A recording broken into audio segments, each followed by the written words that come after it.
G'day everybody, welcome back to another episode of Show X. Today we are going to talk all about poo and poo testing.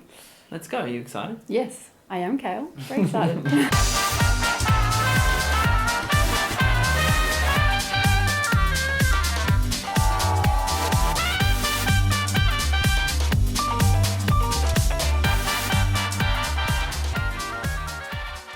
Can you introduce yourself for everybody? My name is Amanda Ledwith. I am a naturopath. I've met Kale maybe 18 months ago. I specialise in gut health and genetic wellness. And in my programs, I use gut microbiome testing and also genetic testing and a number of other types of testing. Yeah, I mean, that's where we sort of connected, is over the whole smart DNA thing. Because as you guys know, in the gut movie, I worked with smart DNA, and you also work with smart DNA when it comes to poo testing. This has been one of the biggest questions throughout the whole filming process, the touring process is, where do I get my poo tested? Should I get it tested? Mm-hmm. How do you answer that question? You definitely can get your poo tested. Yeah. And I have had many people contact me, especially this week, saying I didn't know you could get this done in Australia. So it's a home test kit. Basically, we have a consultation. If I feel that it's the best thing based on your symptoms and it's going to be really helpful to improve your health, then you get sent a test kit, which is if you've seen Kale's movie, it's a stool sample, and then it's sent off to Smart DNA in Melbourne, and they do a very comprehensive gut microbiome test that is based on the latest research in gut microbiome health. Love it. Guys, if you want to do the test just this early in the interview, just head along to the link that's on the screen right now. I guess one of the biggest questions is, why would we get our poo tested? Because some people, it's almost like a bit of a prank, isn't it? Sending your poo in the post to someone else. Yep. It's a bit weird. So why would we get it tested? As far as, I guess, health issues, reasons that people might want to actually find out this information. Definitely, obviously, gut-related issues, so anything from IBS to skin complaints, to weight issues, to hormonal issues.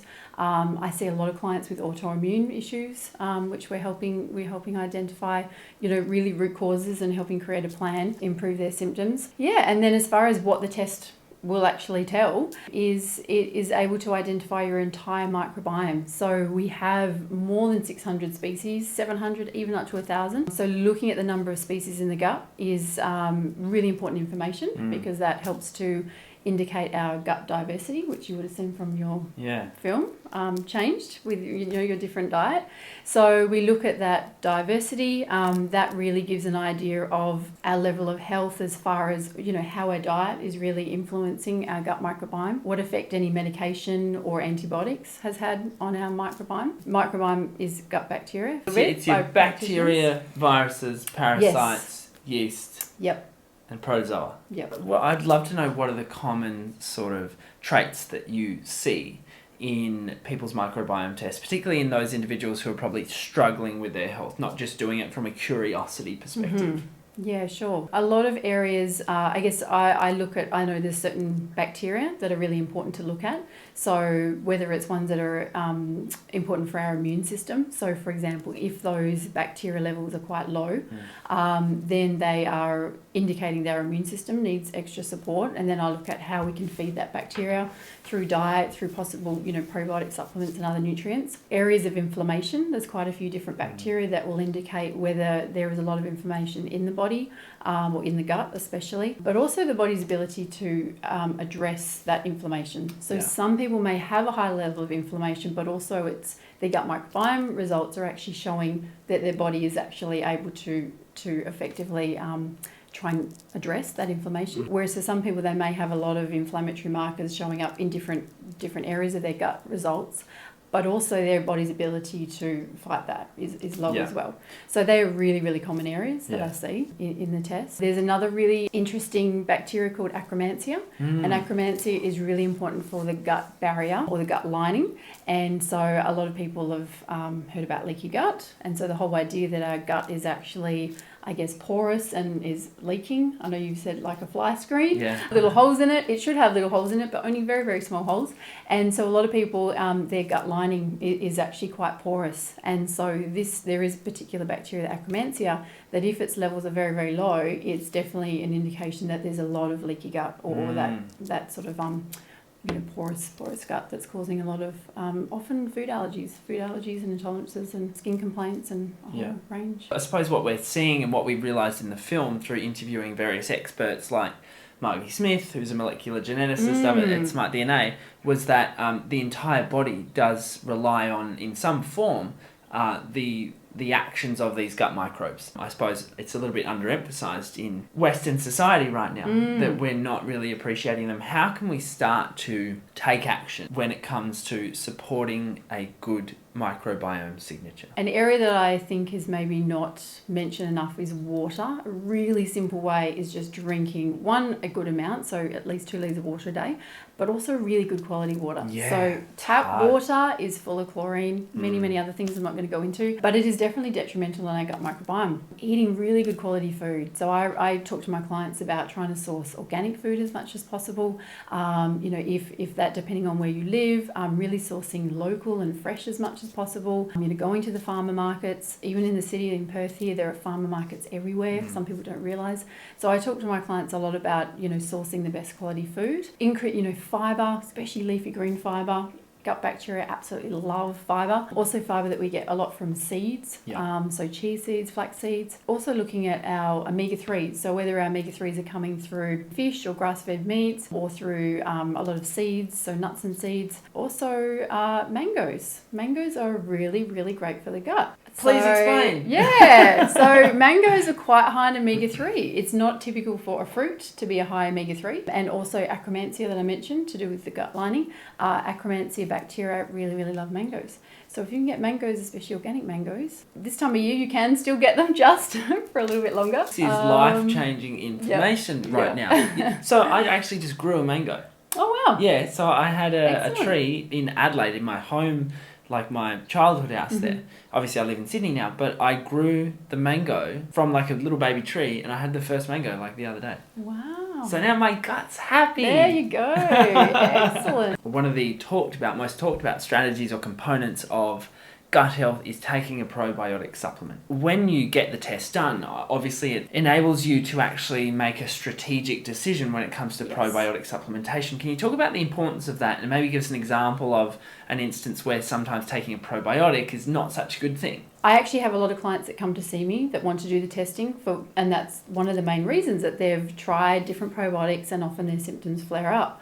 And that can be a number of different things, but often it's an imbalance in certain strains of gut bacteria. So, for example, lactobacillus, often people do have low levels, but some people can have high levels that then start to actually have a negative effect, on our body. Isn't that amazing? It is, yeah. But also infections. So one of the things that the Smart Gut test does actually pick up is infections, especially bacterial infections like strep and staph, types of E. coli.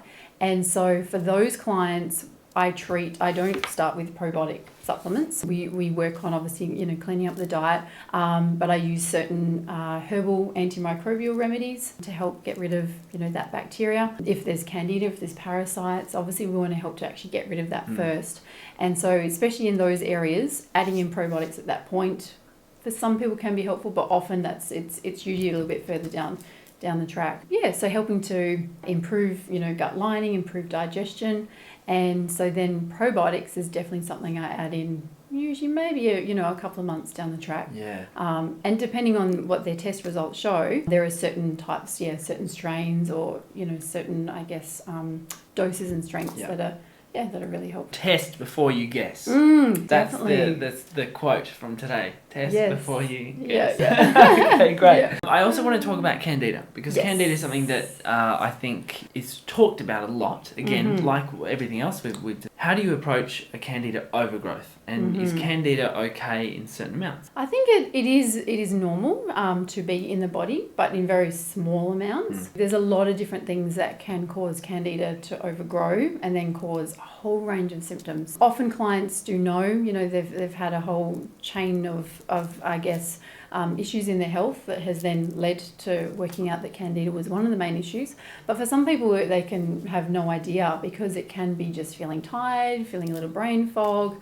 maybe getting a bit of bloating, but the symptoms can there can be just a huge list, basically. But for Candida, I guess, for some people it can be a simple treatment. For some people it can be a very complex treatment. Yes. I guess that's the whole idea of everyone is unique, and that's where testing is really helpful too, to actually see the severity of leaky gut. So I have a lot of clients come to see me and I've done these terrible Candida diets and it worked for a short amount of time, but effectively it all, came back. Often that can be because there's still leaky gut there. Yeah. So once we really improve the gut, that Candida tends to, then with using specific anti-Candida herbs, I use a lot of herbal medicine with my clients, and also looking at the nervous system. So a lot of people have just huge amounts of stress that is really affecting or I guess reducing their body's ability to heal. Yeah. So that's something I really focus with my clients too. So whether it's looking at ways to reduce stress or taking extra nutrients that can really support the nervous system as well. I also find herbal medicine is really helpful.